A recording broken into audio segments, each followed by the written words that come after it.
Hello, everyone, and welcome to what's the name of the show? Totally Broken Opinions. It's been a week. It's been 2 weeks. I had a birthday in between. I turned 26. I'm old now. You're nearer 30 than you're 20. I am. I've done my quarter life crisis or half midlife crisis, depending. You never know. Yeah. Well, anyway, enough about existential dread. Let's talk about Destiny 2, the final shape. Oh, I had to think for a second because there's so many DLCs. Yeah, it's been about a month now since it launched, and we're going to talk about our thoughts, feelings, emotions, and all that nonsense on it. See what we think. Did it save Destiny? And if you wonder why it's taken so long, Danny's only just finished the campaign. Yes, because I have a life. I also broke my TV broke, so I had to be saved by a device that I would have purchased anyway, but I bought because it was stupid. I bought the PlayStation Portal so that I could continue playing on my PlayStation without a TV, despite owning like 50 other screens in my house. And despite being able to use your PC to just stream to your console anyway. I could have as well, but I like having the handheld. It's a good device. I was surprised. It sucks that it can't just host games and it only streamed, but it's decent streaming. I didn't have many problems. If my internet was good, it was good. I had maybe like 1 or 2 bits where it kind of lagged a bit and I kind of died because of that. But other than that, no. I actually really enjoyed using it. And it means that I can now do other things on my TV or other stuff whilst playing PlayStation games still, which is one of the big problems I had, is I like being able to do 2 things at once. Yeah, let's talk about Destiny, Dan. What do you think? Yeah, alright, yeah. So this DLC is, I would say, so much better than Lightfall. Oh god, yeah. There's no annoying characters. Although, I will say, I did watch My Name is Bife's 10-hour-long recap of what the story is of Destiny, and after Lightfall, all of the like side mission stuff did look kind of interesting. Where you go to Titan and you find the big dead dragon thing. Oh yeah, the stuff you didn't play. Yeah, because and all of the Aramis stuff where you do pirating and stuff like that. It did look all fun, but yeah, I didn't have time to do it. As the problem with Destiny 2 is, and Destiny 1. Well, actually, no, Destiny 1 I had a lot of time because I was a teenager. So also, there's a lot less stuff happening in Destiny 1. Yeah, especially the beginning. Everyone's biggest complaint. But yeah, no. It's the problem with an ongoing, continuous game. You don't get to always enjoy everything unless you dedicate your entire life to it. And I wanted to play other games and do other stuff. Yeah. Unfortunately.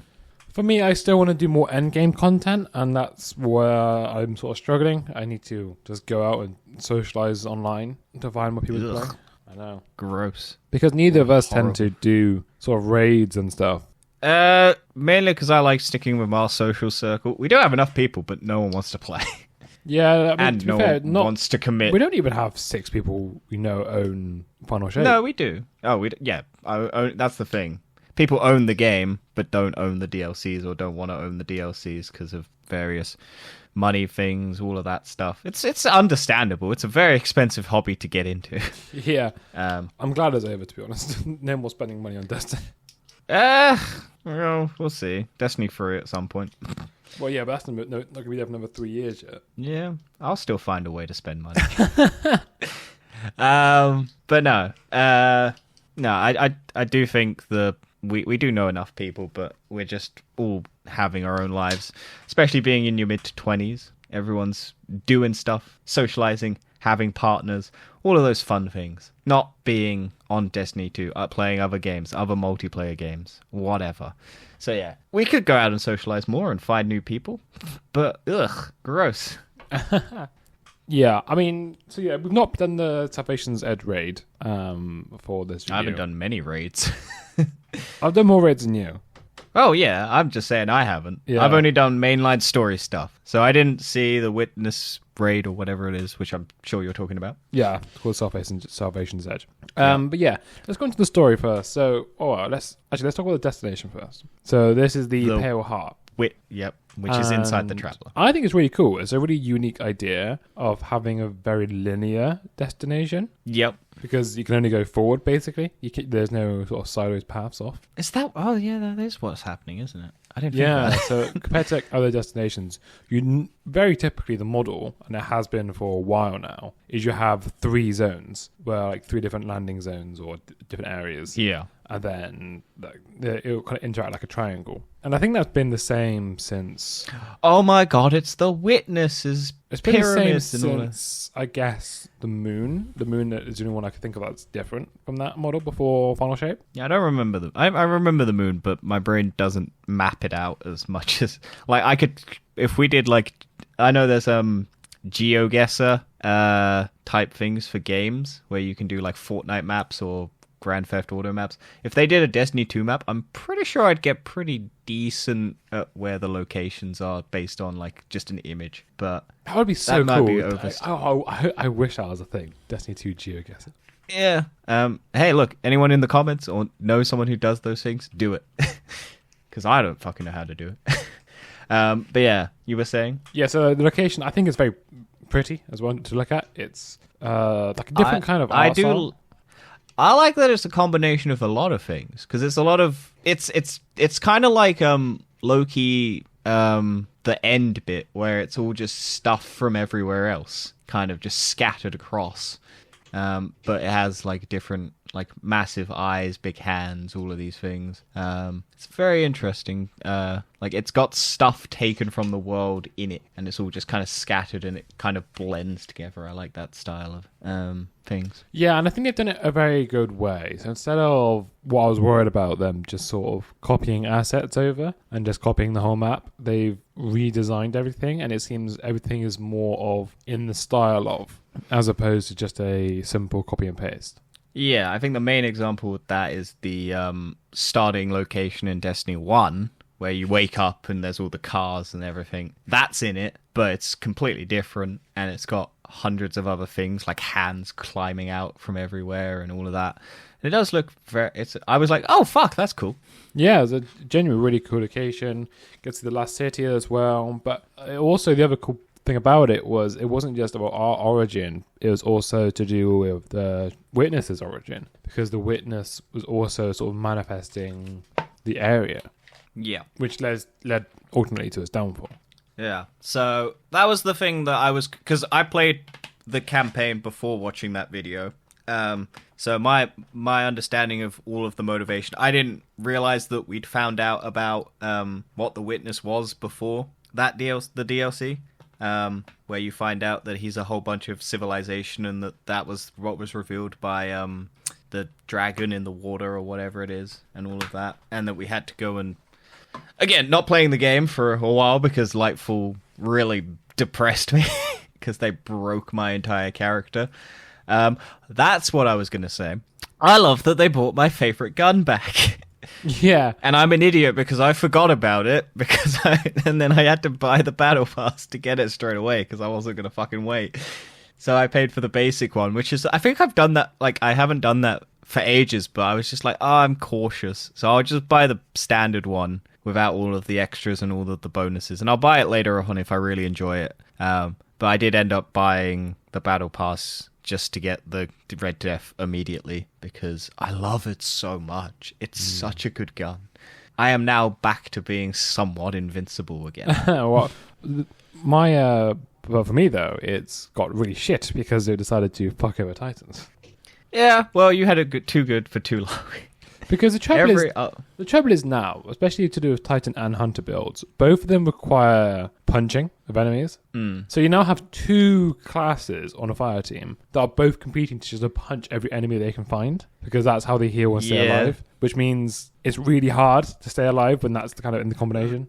I think in Destiny, I can't remember because that's the thing is I haven't fully kitted out the new subclass, which is all of the subclasses and everything kind of meshed into one, so you can pick and choose what you have. But I know that in Destiny 1, because this was my build in Destiny 1, which was you had your punch heal you, you had your grenade heal you, I had 2 guns that could heal me, and I had my my healing rift. So I could basically stay alive for as long as possible on my own. But there is a punch that can heal in Destiny, at least. I don't know about Destiny 2 because I haven't they changed checked it. everything. Oh, no, the punching. Yeah. There's I know that there was a grenade that could do it, but I don't... There's still a grenade that does it. Yeah, but yeah. But yeah, so I do enjoy my build again. Sort of. I still hate that there's a cooldown on my drop-down heal, but because I now have the Red Death, I'm not as worried about my drop-down heal. My drop-down heal is now a backup to if I can't get my shots off. So it's kind of balanced my build at least around a bit. I still need to unlock better things than my grenades and my snap, but that'll come with time, I guess. Yeah, and going basically picking the items, I know from Titan point of view, they've not given many options, and that's the problem. So we've got sort of concentration, which is basically the one and no one wants to use for fucking solar, and it's like all these different like aspects are the ones people don't want. So in other words, what they've done is they made a class full of all things people don't want to use. Yeah, I mean, and that's the biggest problem with it is that you just kind of made all things. So I'm using aspects I've never used before for that exact reason. Yeah, so that was the one thing I didn't like about the initial start of this was it just gives you random stuff. Like, it doesn't just give... I know it wouldn't give you just everything off the bat, but I got really shit ones, and I didn't like it. Because I got, like, Strand, and I got... what's it called? The darkness one? Shard, no? Stasis. The blue... Stasis, no. Yes, it's Stasis. Yeah, I was thinking of Siva. I don't know why. Oh, that would be cool. I've always wanted a Siva subclass. That'd be so cool. Yeah, I just because again watching that video, I was just like, oh, Siva, like I want Siva to come back, but and all the sad stuff about Rasputin. That was just all the thing. I was just like, oh, okay, I missed all of this. So, yeah. So, what was I gonna go with? Stasis? Yeah, I got Stasis and Tangled. Well, and I don't like those two because they're both. I don't like the freezing, and I don't like Strand because it's not super useful to me. So and also, I think Stasis, they've now buffed it a lot more, so it does a lot more damage, and I think the shatter damage is a lot better, so it's more useful now. Yeah, I think it's. I don't mind it. It's just not my preferred use case for it because I think I'm still burnt from when they first introduced Stasis, and I just never enjoyed using it when it first came out, especially on a Warlock because it was such a fucking annoying. Well, it's also still really hard to get all the fragments and aspects for Stasis. You have to do so many steps and quests to do it. I mean, I've done it on my Titan character, but I didn't do it on any of the rest for that exact reason. It's just so much effort. And that was the biggest hindrance. I mean, luckily for this, there's a lot more. I think what they've done here to unlock the fragments and aspects is the best way they've ever released a subclass. I know you said you're not a fan of only having like a couple of things at the start, but I would much rather. I get that. I understand it. I just got shit roll. That was the only reason. Because I just got things I didn't like, and also it took away my solar ability, which meant my wings were useless. So it was just like, oh, great, okay. Yeah, but for me, I find it significantly better to actually have the subclass right at the start instead of having it right at the end. And then I work on gaining it. And also to do with how they unlock each thing, you have to just go explore through the map and the chests. I much prefer this to having to just do loads of public events, patrols, whatever, and then just unlock. Or go things. And buy it from Ikora. It's so tedious and so boring. And doing it this way, they've definitely clearly put a lot of effort and interest into fixing it. Yeah, no, don't get me wrong. I like it. It was just I got a shit roll at the beginning, and I didn't love it because it was just like, now that I've kind of built, like, I now have Song of the Flame, which gives me my solar ability as my main thing, so my wings work again, so I can now hover in the air, and all of that stuff, and I was just like, that was the only, my Wings of Sacred Dawn or whatever, I just didn't have that, so I was just a bit annoyed because I had Void, I think, and I wasn't loving Void because it just basically I don't. The new ability that I get basically gives you the Well of Radiance, but movable. Yeah. So, because I hated Well of Radiance, because I hate being stuck in one place, and I just love being able to move around and just because I'm a movement build, even though it makes no sense for a warlock. But I like being able to move around, shoot, and get all the little kills, and just be able to keep healing myself. I don't like being static in one place. So I prefer being able, but that's why I didn't like the Well of Radiance, because I don't like just being stuck in one place whilst trying to do high damage. You prefer your roaming supers. Yeah, that's why I like my swinging swords or whatever it was called. I can't remember what the name of it is, but I prefer that over the Well of Radiance because I like doing damage. But but that was my main issue. Was just but now I have whatever it was called.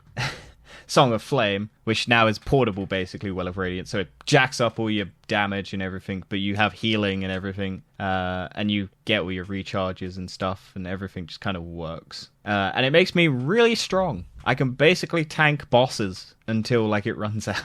So I like it. Because there was... What's the mission where we were stuck for ages, and you had to do those balls? The balls. You, me, and Jamie.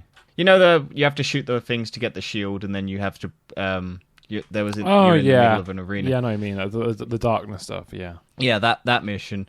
Because we struggled for fucking ages, because we just for whatever reason. Oh, the final boss fight. Not the final boss fight. The we did the final boss. No, there was the final boss in the missions. Oh yeah. That's why we struggled. Yeah. I don't know why we struggled so much, because you seemed to do it fine without me, and I did it fine without you. But as soon as we did it together, we just couldn't do it. Yeah, we're just purposely trying to get each other killed, I guess. Yeah, I don't know. To be fair, I got really pissed off with you when you dropped the shield when we nearly did it. No, I figured that for whatever reason, I think if you run out of even if you run out of the shield thing that it gives you, those little ball things that you shoot, if you run out of that, it drops the shield. Oh, right. So I dropped because me and my but James, you walked forward, didn't you? You walked forward because could you walk forward because you said you ran out. No, I walked forward to go and get it because I thought I was running out. No, but if you run forward, then that's when you stop the shield because basically. Yeah, I know you have to stand on that string. Yeah, but I didn't walk that far forward. I lost my shield, but no one shot the thing. Because I don't think I realized that I was running out of my thing. So if someone, because me and James were doing it where I ran out of my thing, but he shot it again so that I could get my thing, and then I slowly walked back, and that kept us alive. But what happened was, I think I ran out of my thing, and I ran forward to try and get the thing, and then it just cancelled the shield. Yeah. So it was my fault, but like I didn't know what I was doing because no one had explained to me what the fuck I was meant. Because I didn't. That was the first time I had the shield. So, but yeah, that boss fight for whatever reason really struggled with. I think I can't remember. I don't know if it's the same mission, but there's the bit with the 3 ogres where you spawn in, and then there's basically 3 ogres that you have to kill, and there's a whole bunch of thrall and stuff like that. That one really pissed me off because I was trying to do that solo, and then you go into a building, and then it's just kind of a cage match. And I kept getting to that bit after ages of struggling and just dying to the ogre. I think I had it streamed. I don't know if the videos are still up on the stream, but I just constantly died over and over again on that. But this is because I'm doing it on Legendary solo, and I didn't have good gear. Because I'm very stubborn, and if I like guns, I'll stick with guns even if they're not the most powerful or the most useful. And I did have the Red Death at that stage, but it wasn't very useful in that area because there weren't that many minions to get health back. That's the big problem. If you don't have minions to kill, you're kind of useless with the Red Death. Yeah. Plus, I didn't have loadouts and things because I was literally stuck with, and I didn't have quick swaps and everything. So when we were doing that, I had you do more damage if you use stasis, or you do more damage if you use Fred. What's the green one? Strand. Yep. It's Fred's of Strand or whatever the fuck it is. But yeah, so I didn't have any stasis or any Strand weapons. So I was just constantly and the game wasn't dropping anything. So I was just not getting any weapons. So I was just great. So I found 2 guns in my vault that I'd stored that I wasn't really the biggest fan of. So I just put them on, jacked them up in light power, and then just kind of hoped that I would be doing enough damage whilst tanking it from other people. Yeah. To be fair, I was looking at builds again, and have you used any of the new exotics yet? I I think I've started some, but I got that sword. I haven't used it yet, I don't think. Well, the sword is just a normal sword, but it can run with any random exotic perk. Right. So, for example, you can get the sword with the Galahorn perk. So every time you sword somebody, it will shoot mini rockets and do more damage in the surrounding area. But it's random, isn't it? Yeah, it's random. Not each time you use it, but it's random when it drops. Yes. So you have to kind of grind for the one you want, basically. But I don't know. I think it's a cool idea to have something like that. Is that the catalyst, or is that the... No, it's just the actual gun. Sorry, actual weapon is the sword. There's like a different perks you can have. Sacred Flame. Powered heavy attacks mark nearby targets, causing them to explode upon death. Striking marked targets with a light attack detonates them. So that's what I've got on my intrinsic trait at the moment on that sword. Yeah, but you can just get them all the time from just doing activities in the Power Heart. But you can also get an exotic class item now as well. Right. But the exotic class item drops of 2 exotic perks. So you effectively can have 2 exotic armor pieces. Interesting. But it's really hard to get. Basically, that's the trouble. But yeah, knowing my luck, I'd be fucked. But yeah, what was your experience? Because we played a bit at the beginning, because I know you struggled to get it launching on the very first day. Fuck out, yeah, that was a pain in the ass. It's what you expect, isn't it, really? Yeah, I mean, I spent an hour just waiting whilst the game finally let me in, and then we tried to get Dan in, and he just couldn't. I remember just watching your stream. Yeah. Oh, yeah, because I basically streamed the beginning of this, because I was like, oh, yeah, no, it's an exciting thing. And then I was just, because I lost my TV and everything, and I was just like, I can't. I tried streaming on the, because it just requires the portal and stuff, and you can stream from it, because it's just off the PlayStation 5, so it's not doing anything. It's just sharing the PlayStation 5 stream. But I was just like, I'd rather just play this, because I'm enjoying it, and you didn't have a microphone at the time, and so you couldn't speak. Because your game, for whatever reason, broke. And PlayStation doesn't allow Discord voice. Or Destiny, it's not... Huh? It doesn't allow Destiny or Discord. No, it's the recording feature, because it doesn't allow voices that aren't accepted, because you have to... On the PlayStation's video call thing, you have to allow your voice to be shared. But that doesn't equate to anything else. So Discord isn't part of that, so it doesn't allow the recording of Discord voices or anything like that. I don't know if it's now because that was before it got properly integrated into PlayStation. Now PlayStation has integrated it, so it is all just integrated. So I don't know if it would work now. Maybe. But at the time it wasn't integrated. But I don't know if there's an option on Discord, or there will be an option on Discord to allow PlayStation voice sharing. I would add it if that's causing problems for people, but I don't know if it's a priority for Sony. But yeah, your experience, Dan? What? Day one? Anything. Just all playing the game. Yeah, so for me, this was... so we started off, me and you, so I normally have another friend that I also play the game with. And he wasn't going to get the game. So I started off playing it, and then he decided to get the Final Shape, and I was like, all right, cool, I'll go back onto it. And then we got to my a point... friend wasn't going to... Huh? No, go on. I was just going to say, my friend wasn't going to get the DLC and then use my account to play it. And then he completed it while you... No, he was playing, like, he was finishing it. He was playing most of it, and he came round to visit me, and I was like, I'll be a good host, and I won't play it. And then he was just like, I just use this opportunity, because I was at work, because he was on... When I was off during work, like, he was off for a bit. And so he played it whilst I was at work. So I was just like, I only had like a weekend to play this, and I hadn't finished it because I had other priorities in my life. And then it was just like, he came around and I was just like, oh, okay, yeah. And then I just found him playing it on my PlayStation, and I was just like, oh, okay. Because the PlayStation allows you to share games if your accounts are linked.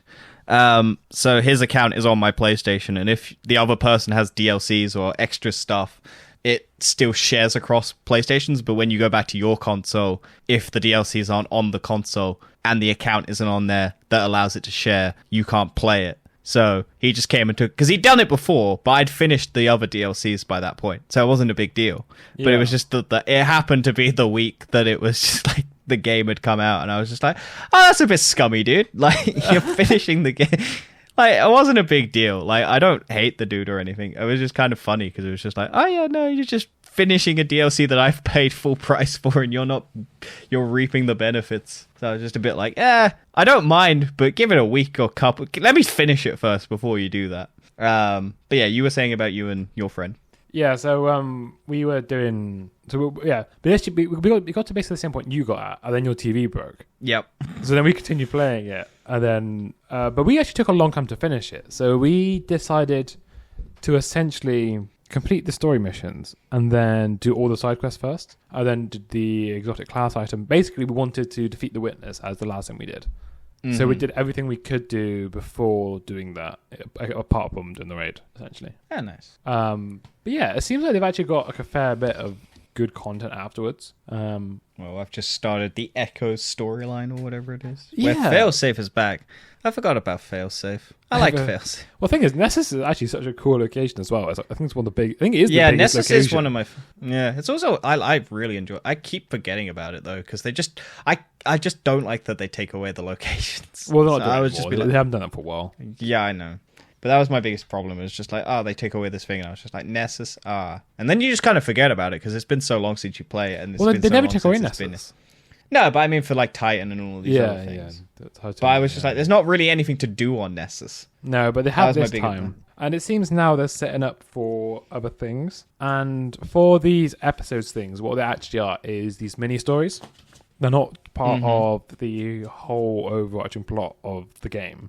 It's a separate story for each episode, so you don't have to worry about basically doing them in series and stuff. Which I think is quite a good idea. That's what they used to do, and I think it's what I'm going to say, it's going to prevent Marvel syndrome. I guess, yeah. Because the thing is, it's a similar thing. It's a very similar thing that's happened right now. Where Lightfall has Final Shape's come out, defeated the big bad boss that's been building for over 10 years. A little anticlimactic, but yeah. Yeah, but what do you do now, right? Yeah. The Thanos after Thanos problem. Yeah, so Marvel decided to just hire a guy. No. What Marvel did was they hired a guy thinking he would be good, and then he turned out to be a scumbag. And they went, oh shit, we got a stall. So I look forward to Destiny 2 having a scumbag and they have to change course. Well, my point is, Marvel came out and they decided, let's just release shit tons of fucking content and let's try to just wrap up and make a new universe within 5 years or whatever. And then less than 5 years. Or less than 5 years. And make a phase and last 2 years. And make TV shows and Make a phase last 2 years that used to last like 4 years. So, it doesn't work. A phase in 2 years with 14 TV shows, 500 movies in 2 years, whereas before it was maybe a phase was 6 or so movies in 5 years. Yeah, exactly. So yeah, preventing that is a good idea, and I think this is a good way of doing it now. They're not planning the next DLC. They're not saying it's going to happen. I don't know if there will be another big DLC in Destiny 2's lifetime. I think what they might do is they're going to continue doing these echoes, or the episodes things, and they may just release like another annual pass or something to say there'd be more episodes, just to keep the live service up and running. But I don't think they're going to add any more big DLCs. No. I'm sure there'll be something that will tease a Destiny 3 at some point. Well, there's a project in the works. I can't remember what the code name is, but people think it's Destiny 3. From leaks, anyway. It seems it's Destiny 3. I imagine either... Because they've got Marathon coming out, which I think they've delayed because they had to delay Destiny 2. So they had to delay Marathon. And Marathon is meant to be a Battle Royale style game or whatever it is. It looks interesting. Different. Yeah, it looks interesting, but I don't know if that doesn't become successful as well as Destiny 2 is. I think Sony at least is going to put pressure on them to make a Destiny 3 because it's a known franchise that they know people pay for and play. So I reckon if Marathon isn't successful, Destiny 3 is a guarantee. If Marathon is successful, Destiny 3 might be a way away. So I think it depends on away anyway. Games take a long time to make. No, but I mean, it will be a lot further away than... it'll be like... Sony doesn't normally push games releases. That's probably why the state of play was so bad this year. I look at the Spider-Man games. They got years and years of development time. Yeah. Sony's fine with them just saying, just make it whenever ready. No, I'm not opposing... I think Sony...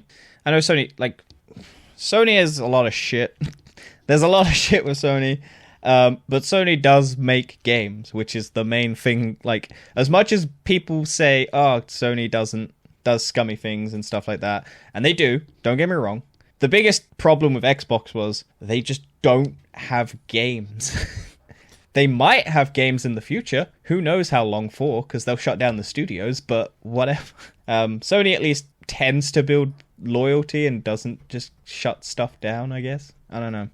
So I believe Destiny 3 will come at some stage, but I reckon it depends on how well Marathon does, whether or not they drop it and just focus more of their team on Destiny 3, so it comes out earlier than they were planning to. But we'll see. Because that was the big thing with The Last of Us. The Last of Us 2 had a multiplayer mode that they were working on, and Naughty Dog basically decided that it wasn't worth pursuing it because they would have to focus their entire team to sustaining it, whereas they want to make single-player games. So, because that's the biggest problem at the moment is, like, live service games, a lot of single-player studios are being forced to make live service games. You had Rocksteady make that Suicide Squad game, which apparently is coming to PlayStation Plus.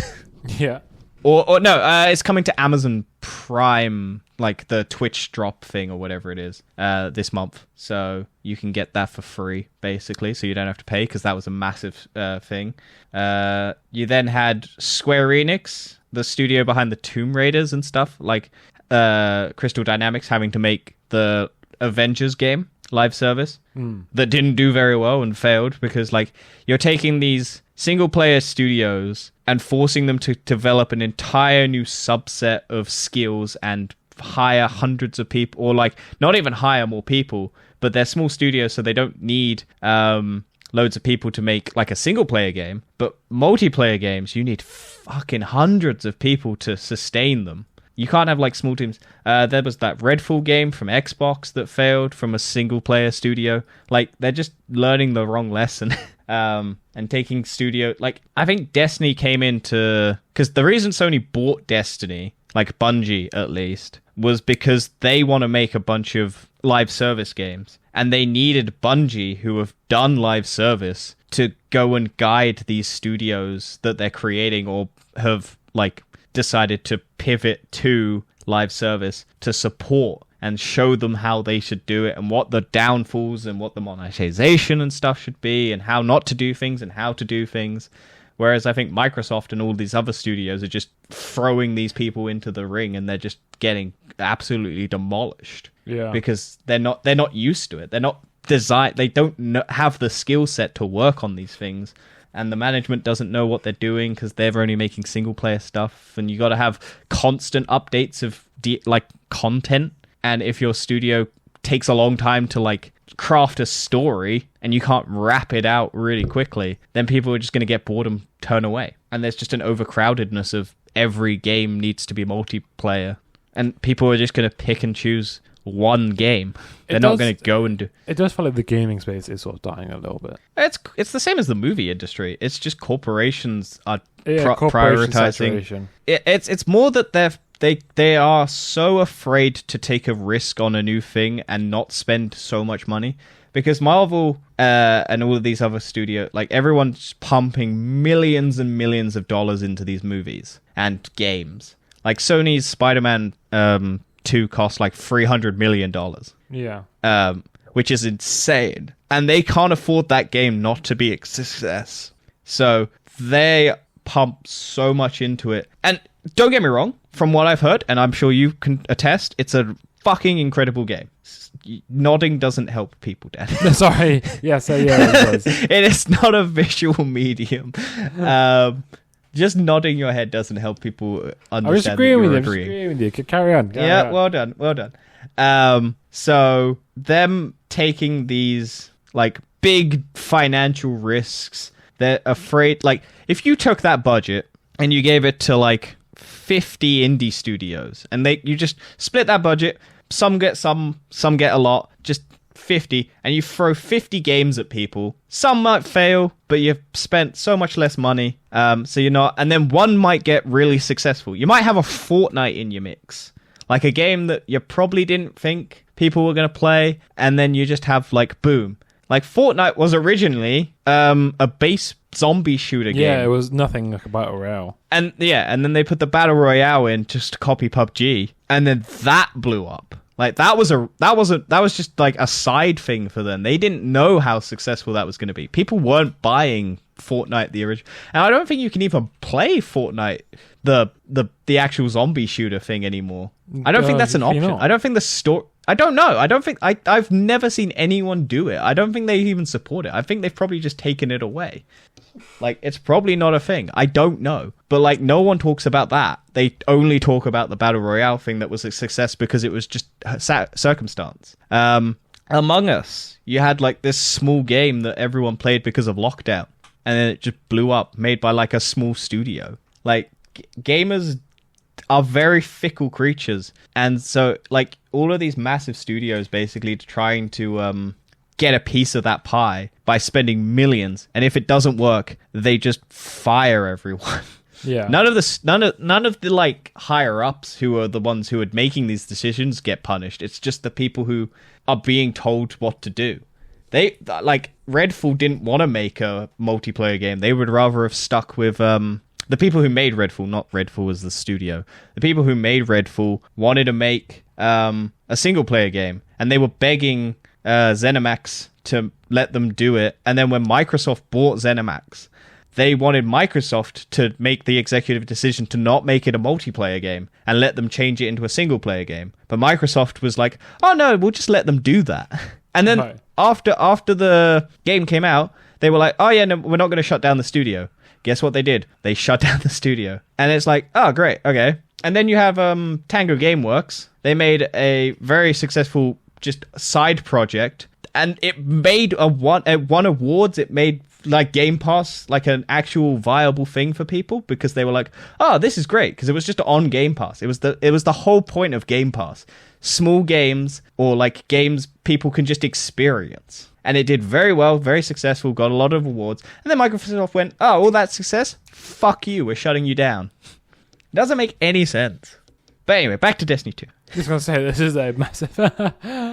It's just gaming. But let's talk about characters, Dan. Yeah, so Cayde-6 came back. I don't know if I fully believe the way he came back. If that really was necessary. Okay, so because I now watched the video, I know all the context building up to it. I didn't know Crow, Uldren Sov had all of this, because me and Mara Sov are connected, I can go in and we'll know what happens and all of that bollocks. Because you could only send one person in because of a wish. I didn't know any of that until up to now. Spoilers. So I didn't know any of that. I didn't know that he went in first, so he created Cayde because he was thinking about Cayde or whatever it was. Yeah, so he wished on Ahamkara, who when they grant wishes, or when this Ahamkara grants wishes, it will actually turn into a nightmare, essentially. Right. So let's say you wish for eternal wealth. It would basically make you eternal wealth, but also make you like really lonely or something. Aren't there ones that don't do that, though? There are ones that don't do that. It's just Riven was a bitch. Riven's boyfriend or whatever it was. Yeah, Riven's boyfriend was actually really kind, Ahamkara, that genuinely grant wishes. Yeah, and that was why the Riven... Because Riven originally denied the wish. Yeah. And it was like, no, go and find my eggs so that we can have more Ahamkarams in the world or whatever it is. And then what happens? They go find them, and it turns out that he wished, and you're not meant to wish because you'll die, because it feeds on your life. Yeah, it feeds on your life energy. So if you wish for your own thing, you basically die. And his wish was to keep his kids safe. Yeah. So you then find the eggs, and then you get your request to wish. And so what happened with Uldren? So Uldren basically wished to go to the Power Heart, and because he went to the Power Heart, his nightmare was basically Cayde. Right. But then he becomes buddies with him. Yeah. Which is why I don't entirely believe it, because I don't entirely believe Cayde would have been his nightmare. I think it's more that he's consumed by the guilt of finding out what he did is his nightmare. Right. Like I think that's more the interpretation. I think it's the confrontation of the person that his past killed that he wasn't responsible for. Yeah. And his guilt about that because he had no choice in that matter. Because when you get resurrected as a guardian, you forget all your past. Like some people, because it's Anna Bray, she wakes up with a name tag and stuff, so she knows who she is, so she goes and looks for it, and she uncovers her past, and stuff like that. I'm sure Zavala, I don't know. Was Zavala's family before he became a guardian? No, his family was after became a guardian. Okay. Which is why when his son died, he wanted the ghost to resurrect him, but the ghost wouldn't, or couldn't. Right. Oh yeah, because that was the other thing I didn't know about. I didn't realize that you learnt about Zavala's backstory before all of this. So I was just like, oh yeah, he has a kid. Because I know there's now the missions where Crow and Zavala have to reconcile with their pasts, and you're going on a fun mission. I also didn't know Eris was a badass. Eris Morn was a fucking badass, and I was like, oh fuck, I didn't know that. What the fuck? Eris is like one of my favorite characters. And I was just like, oh, fuck. Also, I didn't realize they James Bond Amanda Holiday. Yeah, they did. Where they just exploded the shit out of her. Because I knew she died, but I hadn't ever seen like any of the reasons she died. And I was just like, oh, fuck. They just straight up James Bonder. There's no coming back from that. What do you think? I know okay, so this is more of a sensitive topic, but what did you think of the new voice for Zavala? Yeah, I didn't know what they were going to do, and I think it just feels off for me, just because it's jarring. Yeah.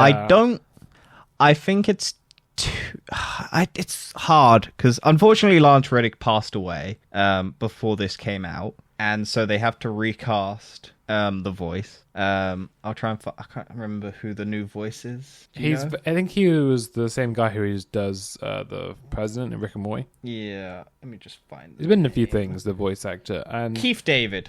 Yeah, and don't get me wrong, I think he does a good job, and you can definitely feel the emotion. He's not a bad voice actor in any terms. I didn't find I don't know if it was just because I was distracted, but I didn't find the emotion of his voice or his performance. No, it's the scene when he was at the table with like Cora behind him. That was like really, really well done. But yeah, I think for me the bigger problem was just because it was different and it was just a bit jarring. Yeah, I think it's such a shame that the last story thing is so it's just kind of jarring, because you're just like, fuck, okay, we've had this character for 10 years, basically, and now they've kind of put a new voice to it. It's kind of like when Peter Dinklage got replaced by Nolan North as the Ghost. You're like, I had this voice. Like, I know people hated Peter Dinklage for the voice, from what I recollect. People didn't like his performance in that. His was awful.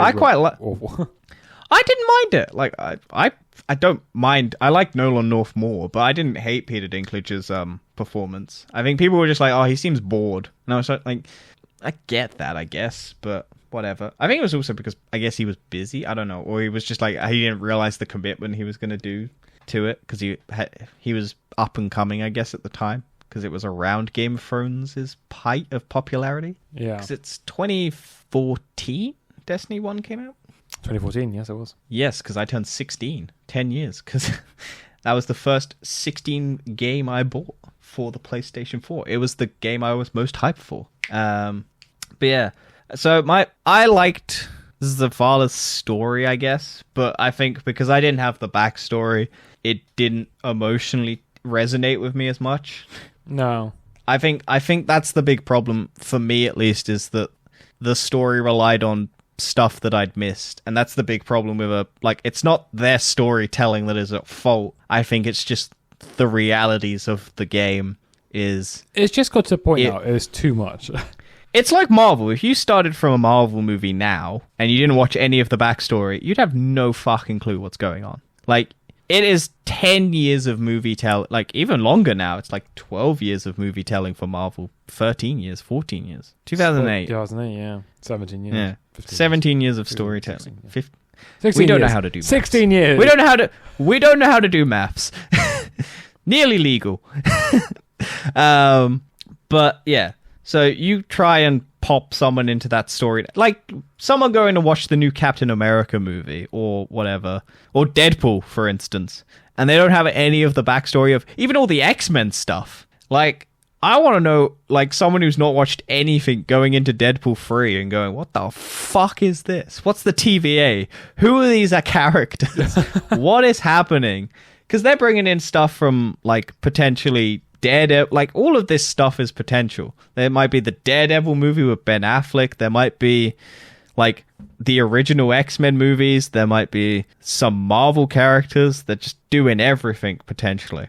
Trying to throw someone into that, just what the fuck are you gonna do? But yeah, so it's the downside of the storytelling of Destiny 2, that unless you are constantly playing it, which is what they're hoping for, but a lot of people won't.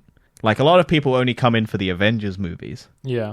That's why they become the biggest ones. So a lot of people only come back for the DLCs. They don't stick for the stuff in between, because that's just the reality of life. So I think they do a good enough job of catching you up, but it did feel like a lot of stuff was missing. But that's on my end, I guess, which is why I then went back and watched a 10-hour video about all the backstory that I missed. Yeah. But what about you? Because you kept up with a lot more than I did. Yeah, I was going to say, I was pretty in there of all of it, so I think it's all very good. It kind of reminded me a little bit of the first Destiny campaign, where you had the Vanguard in different areas and you had to go rescue them.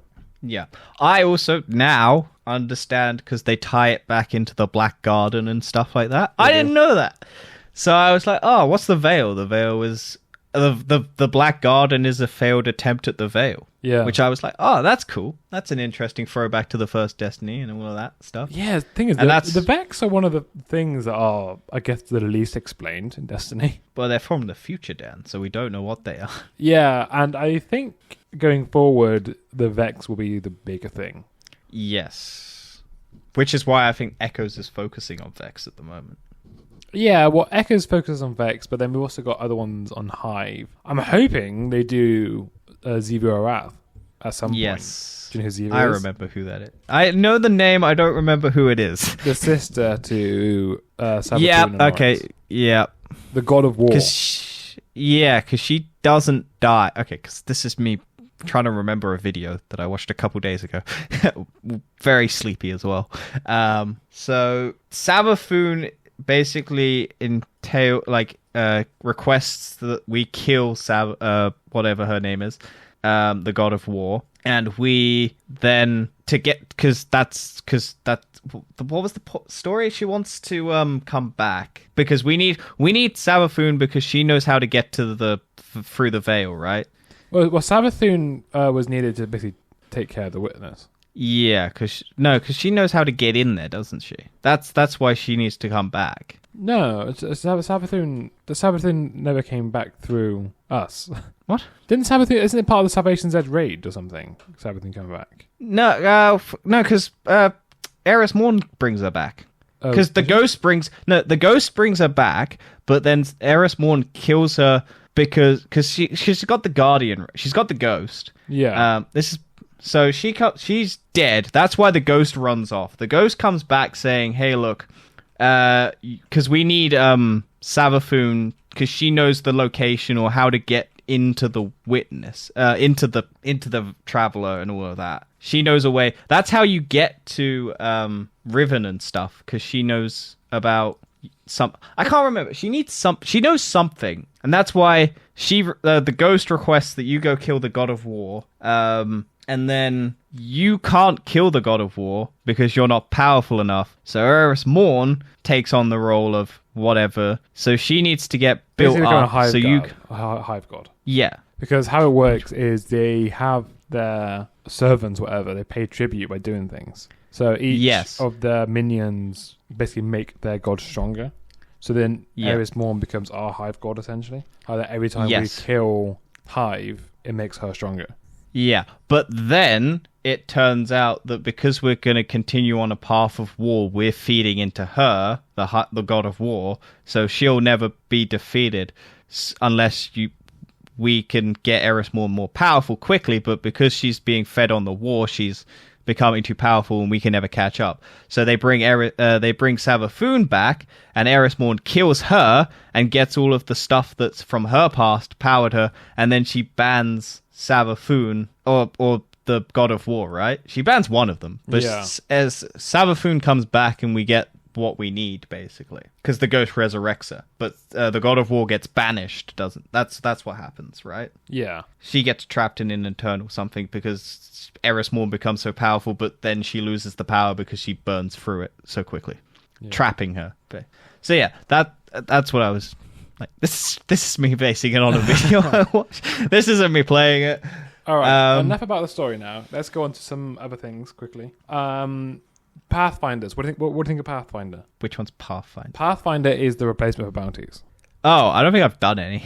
Okay, yeah. So essentially now, instead of going to a vendor and claiming several bounties, you've got this diagram thing, and you complete challenges along the way to. Oh, that thing that's in the quest log thing. Because that's part of the Pale Heart, and it's part of Vanguard, and they merge strikes, Crucible and Gambit together in terms of I don't think bounties. I've done any of that because I haven't done Crucible, Gambit, or anything like that yet. Yeah, because I don't enjoy them. No, mainly because I think it's something that you have to do with other people, and I'm just like, I'd rather do it with people I know than randoms, because it's the same with Call of Duty and stuff like that. I'd rather just play the games with people I know. But it's also, I'm just not a very competitive person at this point. I just like doing stuff casually, and multiplayer just gets sweaty, and I'm like, I don't have the. I'm decent enough at Destiny, but I am nowhere near what I was in my prime in Destiny 1 or Destiny 2 early days. So Crucible and stuff, I know just people will be sweaty, because at this point it's just the sweaty people that are back. Yeah, it is. And especially the longer it goes on, the sweatier the people will be, and I'm just like, ugh. So I guess I don't know. I also never really have that powerful of weapons when I go in, because I'm not sweating the game. Yeah, you think you need to have god rolls for PvP, and knowing when to peek and knowing how to play, because Destiny PvP is actually really hard in terms of. Oh yeah, because it's not a short time to kill. It's actually quite a long time. Yeah. Also, people can heal constantly and stuff like that, and it's just it's one of the harder PvPs. And it's also difficult to predict what people have, because there's so many variations to roles, especially now that they've got a thing that you can have whatever. Yeah. So it would be so much harder to be able to predict what someone has, because you don't know what their build stats are of their new subclass thing, where it's they've got ice and lightning and what? Yeah. Or they've switched. It would be. I'm just it's so much more difficult now. And don't get me wrong, I think I will eventually go back to multiplayer if I get I need to do a quest and I really want to just do god rolls. But I'm so casual at this point that I'm just whatever. I'll just stick with shit gear and struggle and if I really want. And my final question I'm going to ask you is, what do you think about the Witness's demise and how we defeat the Witness? Oh, underwhelming. I won't lie. I think I liked the fact that it was 12 people or whatever. It was a bit chaotic, but I think it's a bit hindered by not doing the raid. Yeah. But I also understand them not wanting to lock. Yeah. I think not locking the raid behind the raid being the thing that kills the Witness as previous. Oh, that was the other thing. I didn't realize Oryx came back. Well, not necessarily, but there's a mission where you go and basically they're trying to resurrect Oryx, but with the power of the light. Oh, right. Yeah. Didn't know that. I didn't know either. And it was just, it's one of the missions. That's why you got to watch that 10-hour video, Dan. My name is Bife. Check it out, people. It's really good. But yeah, so there's a story mission where the Hive are basically, the Enlightened Hive or whatever it is, are trying to bring back Oryx's dead body because it got dragged to some place or something when he died. And so if he comes back with the light, he'd basically be at his full power, but with the light, so he wouldn't ever die. Fucking hell. So, yeah, he's basically the threat to the Witness, basically, but we stop it. Well, yeah, it seems like all the Hive Gods can be threats to the Witness, because the Hive Gods are basically the only thing now on power, on his power level. Or on their power level. Because it's, also defeating the Witness, but basically defeating the Dissenters. I liked as much as we struggled with it, I did like the mission before more than the mission after, where you beat the the Witness, because I think that was more challenging. Did you find it too in easy? turn. Well, I think they should put respawn restricted. I don't. Well, the thing is, that actually does exist. So they've actually got a Grandmaster difficulty for that. Okay. So that does exist. Because my thing was, but it's just how do you get a 12-man fire team to get that working? I guess because you're going to just really struggle if. I know, but that's the point. This is the final big bad. The point is that they didn't want to lock it behind people who don't play socially, right? But the option is there. That does exist. True. I just think it was a bit too easy. I think either they needed to make it so... Because it didn't really feel like people were working together. It felt like it was just kind of run, pick up a light, throw it into a thing. Because you could die constantly and not have to struggle with it. It just kind of felt like, okay. No one's really reviving anyone because... Or no one's like having to go and get someone to revive them or something like that. I think even if you did the game... I think you do like an easy game mode where there's like 20 revives for the 12 people. And then anyone and everyone can pick up. There's no like, oh, you've used up your revive or something like that. Like maybe do 30 or something. I don't know. Just like a nice round number for that. And then if you burn through all your things, you have to restart. But it kind of forces people... Because people were just kind of dying to stupid things. Like, I was doing it. I was just like, oh, fuck it. I'll just die because I can do damage. Yeah. Like, I'll just stand on this platform and get hit by a hand. Because why do I care? I can respawn. Like, there's no penalty to this. So it just kind of felt a bit like, And I think that there should have been more of a... like, I don't know, like a structure to it. Like, there should have been different platforms that you had to do and shoot down from, rather than just one standard platform. Once again, I'm pretty sure that does exist more in the raid. That's what I mean. I think they should have at least, I don't know, had more of a challenge. I get why they did, and I'm sure if we ever did do the raid, it would be probably better than what that was. I think people have said Salvation's Edge is really one of the best raids. Yeah, I don't know. But I just think that it just felt a bit anticlimactic to just shoot a bunch of bullets into a floaty face guy and then have it. Like, there wasn't like you teleport somewhere else to have to do a thing and then come back and you send like 6 people over here. Again, raid stuff. I get it. But I feel like you should have had like split teams, so you send 6 people one way, 6 people the other way, and then they have to come together, or like you have 2 different... Like, take that 12-man team thing, but put them on 2 different sides of the Witness, and then have like you have to kind of work in tandem with the other side to do damage to the Witness. I think that would have been a more interesting way of doing it if you wanted to like a 12-man combination of everyone, but you kind of have to have the other side, like in Gambit, like you're working against each other, but this time you're working together, something like that. So you're filling up this pool to send things at the Witness. Like, I don't know. I think that would have... This is just me coming up with the top of my head, but I think something where you're working together against the Witness rather than just everyone shooting a big bunch of bullets at him would have been more fun. I don't know. What about you? Yeah, I can kind of see where you're coming from. But from my point of view, from what I think the story is, once you've done the Salvation's Edge, that basically really weakens the Witness, and that's why he's so weak when you go into the 12-man. Because you've destroyed a bunch of his statues. I think a better way of doing it wouldn't be kind of on the same vibe of not all 12. I like the idea of having just more than 12 people, almost like a live action zone where people would just keep constantly coming into the battlefield, just doing shit. Basically like an actual army. Because I know there's 12 of us, but there's a lot more Guardians, and it doesn't feel like that. Maybe that. Oh, go on. I was going to say, it would work is if you had like NPCs of just different Guardians in different areas of the map just constantly just doing damage to him, or looks like they're doing damage to him. I also think...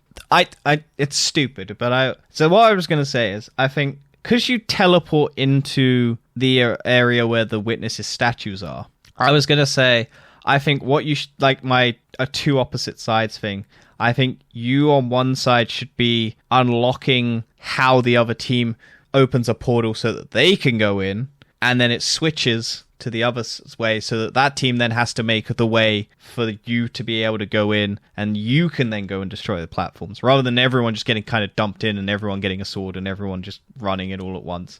Yeah. So you have this team that is safe, destroying statues, but then there's this team that is constantly being bombarded by like high-level enemies and the Witness and all of this stuff, and then as soon as they come out, you then have to come out into a panic and start trying to get those people safe because they're just getting overwhelmed by enemies and you need to get them safe, so then those enemies come over to your side to start attacking. So it just kind of has like a balancing act of like, if you don't get your thing quick enough, the other side starts getting overwhelmed. I think that would have been an interesting way of doing it. Again, I'm not a game developer, so I don't know how fucking hard that would be. But I think it would have given more of a challenge. What I was going to say is... Oh, do I remember what I was going to say? I think... I enjoyed the Witness as a villain. He does look goofy. But, yeah. I never felt him that threatening. But I don't know. He just never... he never felt that threatening to me as a villain. Yeah, I think... What about? I don't know. My biggest problem, I think, is they should have killed Zavala. I also, because I liked Zavala's story, but I also think his story was done. Yeah. In a way, because because they basically showcase it as him maybe turning to the darkness because he's all gonna get corrupted, and there's the moment where his ghost gets destroyed and he becomes human basically, or like mortal. And I was like, oh, okay. And then he just kind of hangs around a bit, and I'm like, okay. And then he's like playing with stasis or strand or whatever, and it's so he can get the light and stuff. And I'm just like, I was kind of, I felt like you needed a sacrifice moment or something. Yeah. I think there was a sacrifice moment, because there was when Cayde sacrificed himself for a ghost. Yes. Which I was like, okay, yeah, no, I like that. But I was also like, how does that work? Although I'd prefer if it was Nathan Fillion's voice then for the ghost. That would have been cool. Well, that's the thing, because Nolan North took over from Nathan Fillion, and Nolan North is the voice of the ghost. So I was expecting if they kept Nolan North as Nathan Fillion, you would have like that's why our ghost's voice is the same person. Because throughout all of time and history, Cayde's voice is the ghost and all of that bollocks or whatever, because the Traveler inherently created the ghosts. I don't know. But because they changed it back to Nathan Fillion and whatnot, it doesn't, like, I don't know. I just thought it would have been interesting if they kept Nolan North or I know they had no intention of ever planning that from the very beginning, that Cayde is the voice of the ghost. Yeah. But it would have been interesting if that turned out to be a little reference. But because they changed it back to Nathan Fillion, it can't be. But hey, look, whatever. I'm sure Nathan Fillion is busy. Nolan North is also busy, but he's a voice actor, so he's busy doing voices. Nathan Fillion's doing movies and shit. But anyway... He's a Green Lantern. I think that sums up everything I've got to say. We didn't talk about Ikora. She's a bad bitch. She's a badass bitch, I mean. She's fucking... Yeah, she... Badass. She does stuff. Do you know she's actually one of the most powerful characters in the game? Yeah, we don't see it. Yeah, but she's actually really powerful. I also, again, learned all her backstory from the video, because I was like, oh, okay, cool. To be fair, she's kind of sidelined in this quest, like, a bit. Yes, because it's kind of like, oh yeah, she's just there for the emotional support of all the guys. Yeah, but she doesn't actually do much. No, that was what I was going to say. I think the final battle, all of the other characters should have been there fighting alongside you. Because there's the moment where it builds up to everyone's running in and Zavala's there, Cayde's there, the Drifter's there, everyone who you've built up this what's his name? Mithrax is there and all of that stuff. All of these enemies turned good and all of these things. I think there should just be moments where those characters are popping in, like, helping. The thing is, I know what the other characters do, and they're basically fighting the front lines, whatever. Yeah. Protecting the final push. Fine, whatever. But I think we should have thought through that first. I think... You don't need to have them doing damage to the witness, but you need to at least see them fighting and going through that. Yeah. I mean, we get the cutscene. Even if you have like scripted moments where it's like, the Zavala comes down and hammers them or something, Ikora shoots a massive ball of void energy, Cade shooting enemies with the golden gun. Well, Cade has powers. Crow does that. Cade still has his gun though, right? No, he doesn't. No, because he's holding it. No, he still has. It's not golden gun. It's just a gun. It's just but he still has a gun. Yeah, he still has the Ace of Spades. He has no powers though. But yeah, I think you should have seen at least them work, and then maybe even you do a cutscene where they close doors behind you and they're holding off all of the enemies spawning in, and then you have like cracks in the walls where they're just pouring in, and that's how you're getting the enemies in. I don't know. This is complaining about a game that I enjoyed, so it was just like 10 years of this.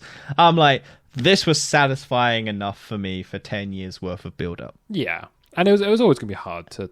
It's like we've compared it to Infinity War, but that's because it was a similar time period. It was 10 years of like Marvel. I think it was 11 years, but it's the same length basically between. And I have found many a thing that I could say, oh, I wish this happened in Endgame. But like, I still fucking loved watching Endgame when it came out. Yeah. And it was just like, yeah, this was satisfying for 10 years of build up. So I did enjoy it. I found the challenge of it really frustrating at times, but I enjoy that challenge at points. Yeah. Like, I fucking hated doing some of the missions because I was just like dying constantly. Legendary but I also difficulty is the best thing they've ever added to the campaign. Oh yeah.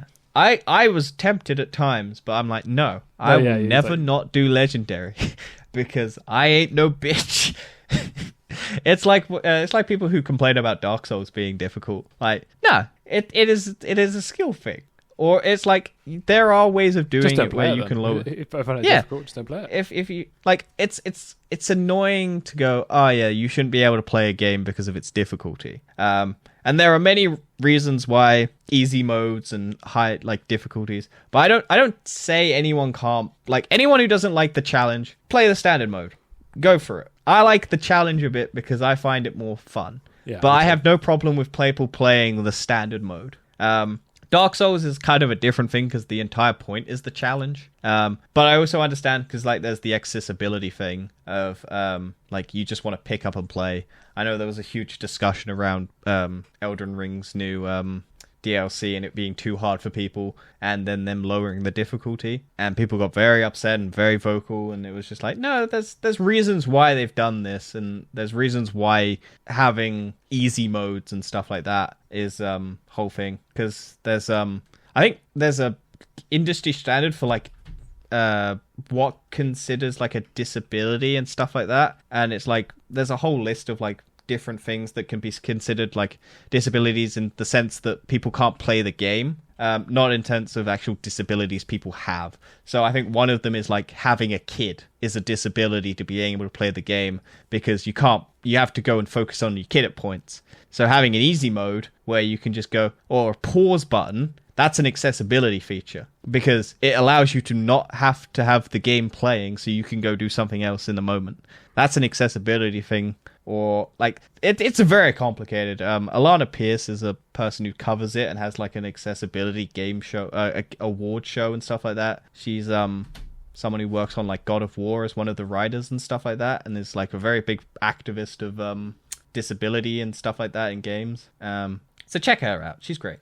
But yeah, other than that, yeah, like I say about Elden Ring DLC, the reason why it was like unreasonably difficult, but it was possible. It was possible, but I think if they made it so much more difficult that if you ever died, then it just would get like escalating exponentially harder.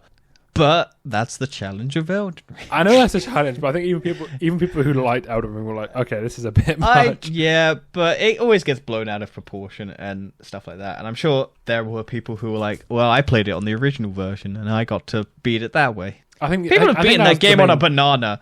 That was the main problem with it. It was that it was significantly more difficult than the base Elden Ring game. Don't buy the DLC then. No, but you can understand people coming from. If you played the game already, you're kind of expecting something, and then you buy the DLC. Yeah. Go, what's going on here? True. Like it's a whole thing, and I'm sure there's many an argument. But like people have beaten that game on like toasters and things. Like It's a challenge. People have too much time, you know. Yeah. But yeah, about the difficulty in Destiny, I really enjoy it. I hate it sometimes. I get frustrated. The respawn restricted, where you only get one revive or like per person. Like you get two basically if you're in a 3-man fire team, unless three. One of the if you die twice though, you basically can't revive after that point. It depends who dies. Yeah, I like that. If you basically use up the lives twice or 3 times, you're fucked because you can only revive twice per person. Yeah, I prefer. There's like another variant of this, and it's been in activities before where you get a number of revives as a whole team, and then each time you I like revive. that as well. I just because it stops if you die twice, for instance, we can't revive you if one of us has died. Yeah, sort of thing. It's also because those systems don't have a timer if you can't revive somebody.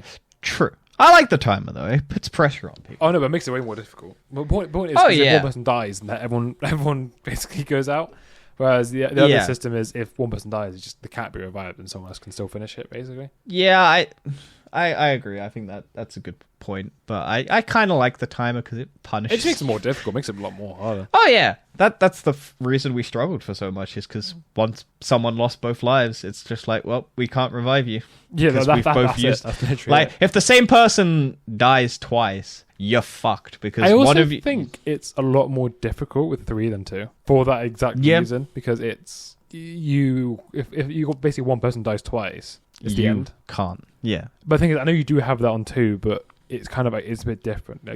You got scaling factors harder. All the enemies are harder with 3 people, and you haven't really got much more benefit. You still have kind of the same amount of deaths, so you got harder, more difficulty, but you could die less effectively. Yeah, it's an interesting one. I like it, but I can see why it sucks for some people. Just get good. Yeah, you know? Yeah, that's the way. Let's just quickly talk about what do you want to see in the future of Destiny? Do you want a Destiny 3? Do you want a break? Do you want it to just be put on hold? Do you want more new characters joining? Do you want a Destiny 2 movie? To be honest, I'm fine with leaving Destiny as it is. But there will be a Destiny 3. Do you want a prequel game where we finally see the golden... Or do you want a prequel TV show or a movie? Because I'd love a movie or something. I really want a prequel TV show. That's what I really want. I would love like a high budget, like The Last of Us budget or something TV show. I think you could do something really good with Destiny prequel. You can make something very good. It also goes to my point of like this is stuff that we know about but we haven't seen. And it doesn't need your character to be a part of it, so you don't have to worry about like the loss of. Well, you're playing as the character because this is a prequel that actually would be interesting to see because the Golden Age is such a fascinating point in Destiny. It is. I would like to definitely see it. But in terms of Destiny, and you can bring characters back as well because you've got like Clovis Bray, you've got like the Guardians are watching Clovis Bray invent the Exo and that monstrosity and him bringing the Vex. Basically, Clovis Bray causing the collapse. That would be and you get the tragedy because you can like have the psychological damage of all the what are they called? It's not the Awaken. It's Exos. The Exos. Yeah, don't know why I struggled with that. It's robots. But their insanity basically because that's why you have the numbering system because they have to be reset. The tragedy of that. Cade 6 has been reset 6 times or 5 times. I think Banshee's meant to be Clovis. Maybe. I thought that was something, but because he got reset so many times, it didn't work. I don't know, because I didn't really play the Clovis Bray expansion bit. I had to watch you through a video. I also missed the Rasputin stuff. Like, having Rasputin would be sick, because, like, the creation of Rasputin and all of that, and the war mines and all of that. Because I completely missed the bit where he sacrifices himself. He kills Clovis and sacrifices himself. Yeah, because it's the only way to not... Because the Traveler basically is like, nope, I'm out.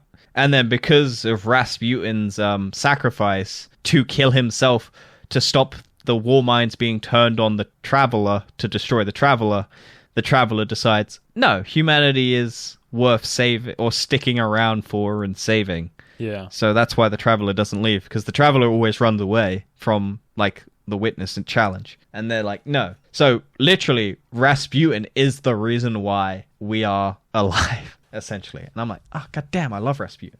But I think because you can still bring characters from Destiny and you can see their backstory. You could see like a young Ikora being shown the ways of by like Osiris and stuff like that, and the build up of that.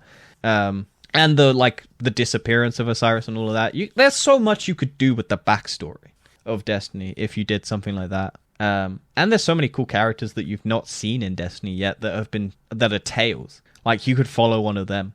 There's the guy who has that like dark gun or whatever it is, the hand cannon that's got like smoky stuff coming out of it. That is, I can't remember his name, but you got that guy. Yeah.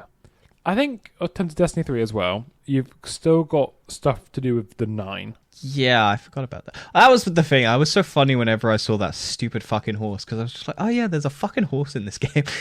Yeah, so there's a whole thing to do with the 9. I don't think they give him much details about it, but Xur's an agent of the 9. Yes. I think, briefly on what I remember in the video, the 9, they had something that they were planning, and then it kind of got just sidelined, so we don't really know what's going on with them. And I was like, okay. But yeah, they kind of... They're a mystery that I would like to unravel. Yeah, so it looks like for the future Destiny 3, what's going to happen is going to go beyond Soul, which is good. That's what needs to happen. It's also going to remove classes. Right. So there won't be a Titan, a Hunter, a Warlock. Everyone will just be the same. Ugh. That's the idea. There's no segregation? Rubbish. I think it's just to help them with balancing, because I guess having 3... classes to try to make everything balanced equal. 5 different elemental powers, it's and really hard job to get. And now a 6th technically subclass. Yeah, it's a really hard balance to get right. So having they've struggled for ages because they change one thing really and they change one thing and I complain like a bitch. They take my drop down thing and I'm like, nope, never playing this game again. I can't imagine the other people complaining about like hunters and stuff getting a thing changed. That's the only thing. Because we're talking from a hunter and a warlock. No, a titan and a hunter. Oh my god, a titan and a warlock's perspective. We don't have unfortunately, I don't play hunter and you don't play hunter. Like I've played hunter in I have played the hunter, but I haven't played it since, like, I think the very beginning of Destiny 2, because I just focus on Warlock, because I like that type of... Any game where there's a magic-y type user, I always pick that rather than the shield or the, like, assassin type character. I always go for the one with the magic-y stuff. That's just my preferred play style. But yeah. For me, Destiny 3, I just want more story. I just want an interesting story from it. Like diving deep into the outer ridges and stuff like that, or just I would like ship combat. I think that's the one thing Destiny misses, is all of these ships that they create that are like interesting designs and stuff like that, and you just don't really do anything with them other than look at them. Like, yeah, I think even if it needs a big change. Destiny 3 needs something completely radical. Destiny 1 and Destiny 2 were similar. They were very similar, and that's because Destiny 2 was never really meant to exist. It was just a continuation from Destiny 1. Activision. It was Activision. It was Activision. It was like, right, because we want sequels and stuff, and we don't want you to just keep... We want basically, hey, look, because I don't think Bungie ever wanted to do it. Yeah, they just wanted...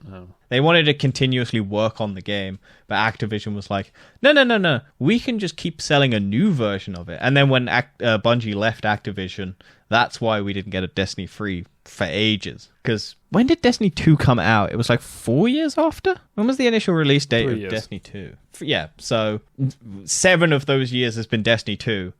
You would, if they were still at Activision, you don't think there would have been a Destiny 3, and that would have been what...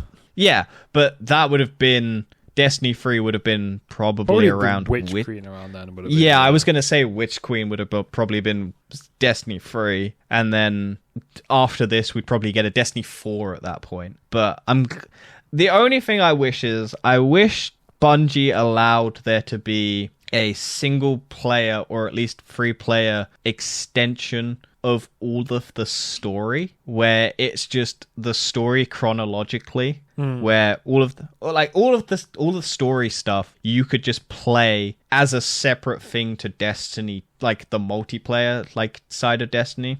So like you take Destiny 2 and you split it campaign and multiplayer, and so that you can just download all of the story, play it, and then delete it, and then the main multiplayer stuff still works because it's got all the maps, it's got all of that and everything. I'm sure it's a nightmare to work on, and I don't begrudge the developers for not doing it because I'm sure it's very difficult. But kind of like what Call of Duty does is you can download the campaign and then you can delete it off the thing. Yeah.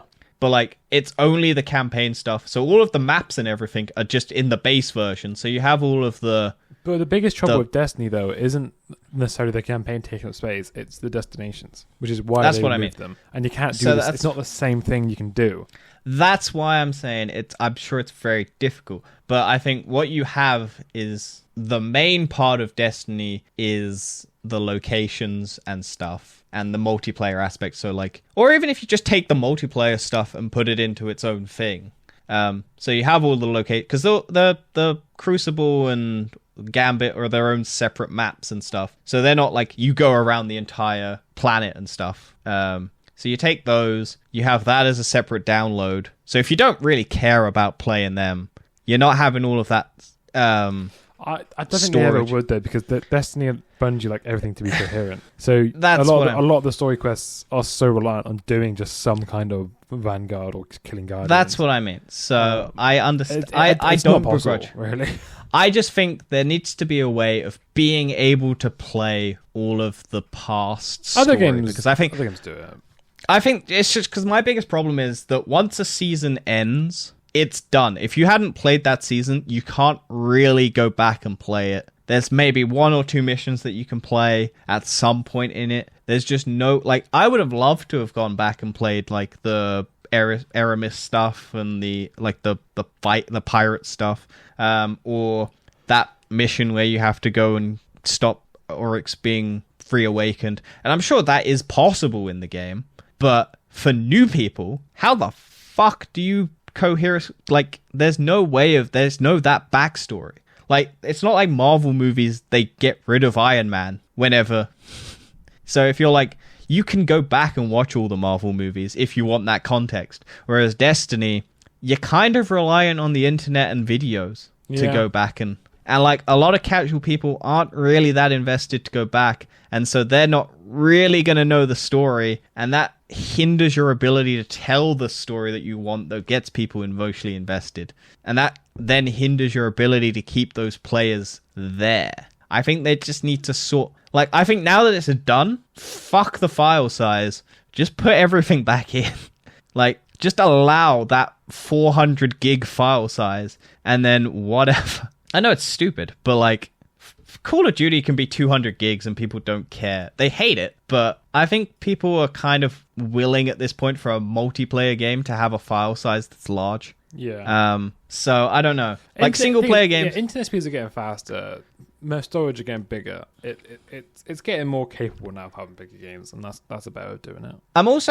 I can consider like, if I understand that, like, even if you just have like I said, maybe split it into 2 different files, so you have the whole game, but you can kind of store half of it on an external hard drive or something like that, or I don't know. But like, that's the thing, you can plug in external storage and stuff like that. So I think people are kind of open to the idea of massive file sizes now. People aren't happy, but they understand why there's massive file sizes. And I think a lot of the time, someone who's playing Destiny is aware that this is the only game that they're putting their entire playtime into.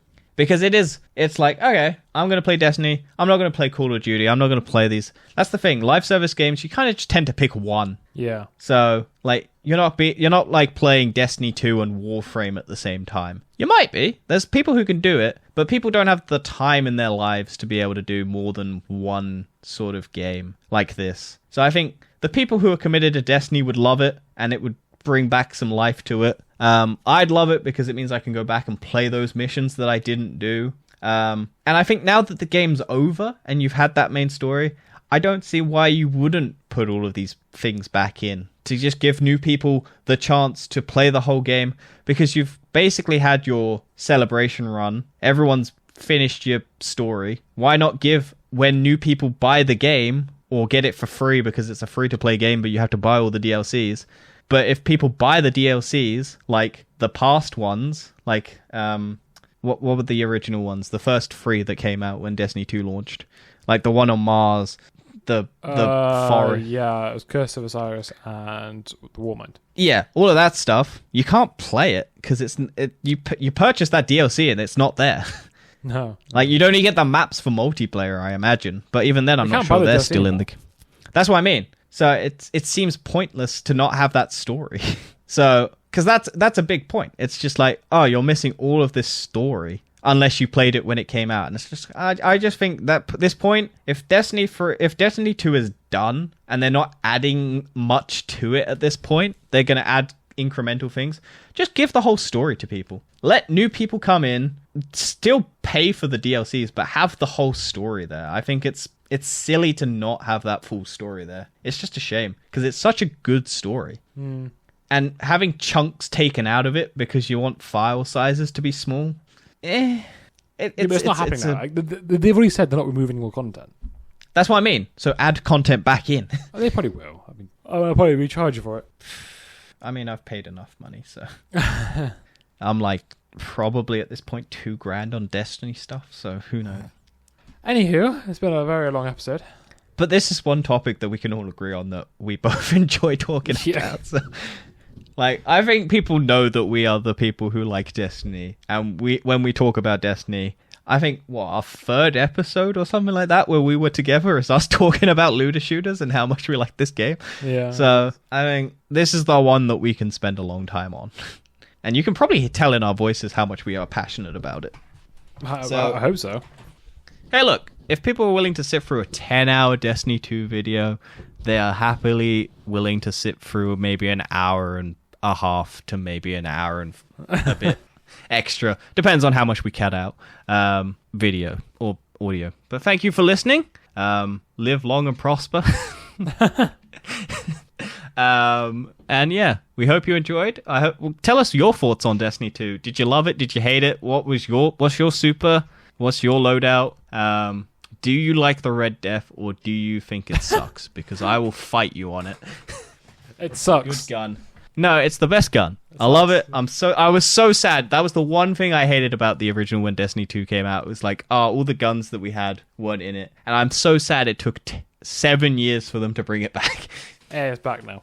And if you complete the season pass enough, you'll get the catalyst. Yep. I don't know if I will because I don't think I've only ever once completed the battle pass. Well, this time you need to get to level 200, not even 100. We'll see. Yeah. Probably not. I don't have that much time on my life. 7 years changes a lot. Right. Thank you for listening. We'll see you next time for The Boys Season 2 review. Season 4 review. No, we're going to do Season 2 again. Okay. Why not? One of our best episodes. We'll do it again. Yep. You mean seasons. Yeah, whatever. You said episodes. It's got some of the best episodes.